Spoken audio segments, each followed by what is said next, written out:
sedikit. Itu kan hal dengan saya. Saat saya lulus SMA, saya ingin kuliah, tapi saya terbentur masalah biaya. Karena saya berasal dari keluarga yang sederhana, bapak saya tentara, dan mempunyai 4 anak. Di tahun yang bersamaan, waktu itu saya lulus SMA, adik saya nomor 2 lulus SMP, dan nomor 3 lulus SD. Saat itu sekolah belum gratis seperti sekarang ini, sehingga saya mengerti kalau orang tua saya perlu dana ekstra untuk biaya kami bertiga.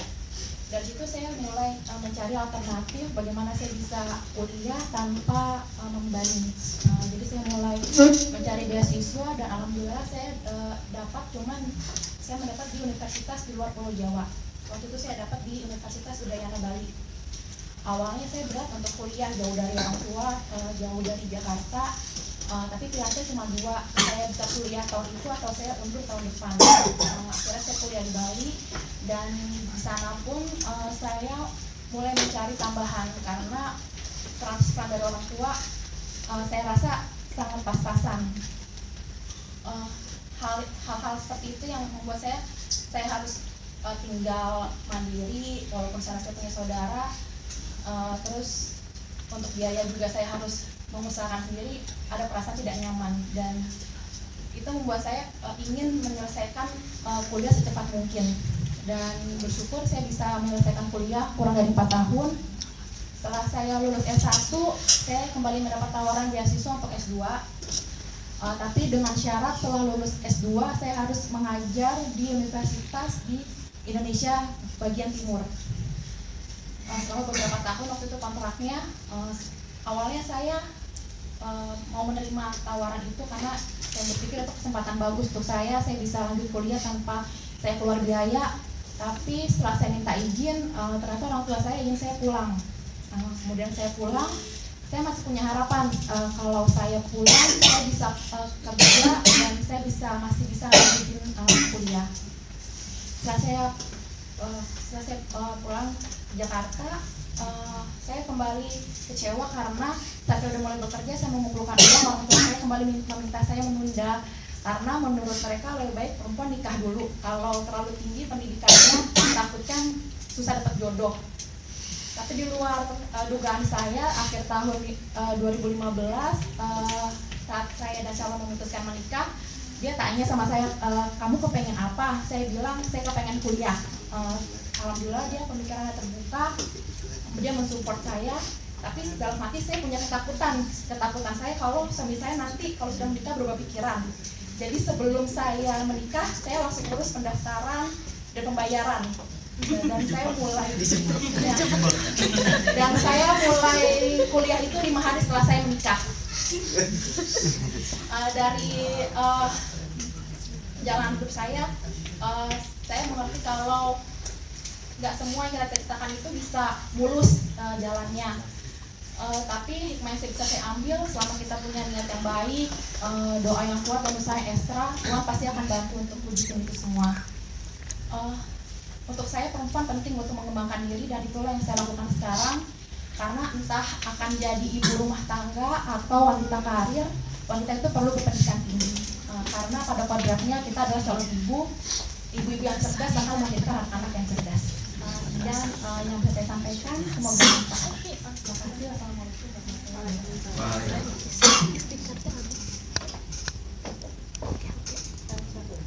Istikatnya habis. Masih bisa satu lagi? Pak Noli sebentar. Di transfer dulu. Ke bawah dulu. Lama.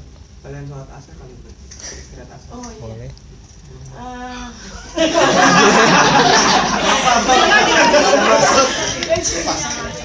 Soalnya kalau nggak direkam. Jangan. Oke. Pakai handphone. Ya udah berapa menit ini? Bisa. Berapa menit? Sejam. Satu orang dulu bisa nggak? Oke, satu orang. Pak Noli dari situ. Habis itu kita break, sholat asar dulu, jangan lama-lama. Balik lagi ke sini, SD card-nya di ini. Yuk, silakan. Bisa. Assalamualaikum warahmatullahi wabarakatuh. Selamat siang buat Bu Lydia, buat teman-teman semua. Mungkin di sini saya akan berbagi pengalaman terkait pengalaman hidup saya dari pendidikan sampai ke pekerjaan. Mungkin yang menjadi poinnya adalah bagaimana kita menentukan perencanaan dan target. Jadi tanpa disadari saya sudah melakukan perencanaan atau target itu dari semenjak saya SD. Jadi waktu saya SD itu saya sudah bercita-cita untuk di SMP itu, SMP yang dituju saya itu adalah SMP ini. Secara nggak sadar mungkin fokus saya harus bisa bersekolah di SMP ini. Lalu setelah SMP kembali lagi saya menentukan target untuk ke SMA, saya harus bisa ke sekolah SMA ini. Biarpun mungkin SMP dan SMA ini bukan favorit di kota saya, tapi itu yang menjadi target saya. Setelah SMA saya juga menargetkan untuk kuliah di universitas tertentu, dan ya alhamdulillah semua target saya selama ini dari SD sampai ke kuliah tercapai. Mungkin bukan karena keajaiban atau apa, tapi karena fokus saya jadi untuk mencapai target itu seperti apa. Jadi langkah-langkahnya akan fokus ke target yang ingin kita capai.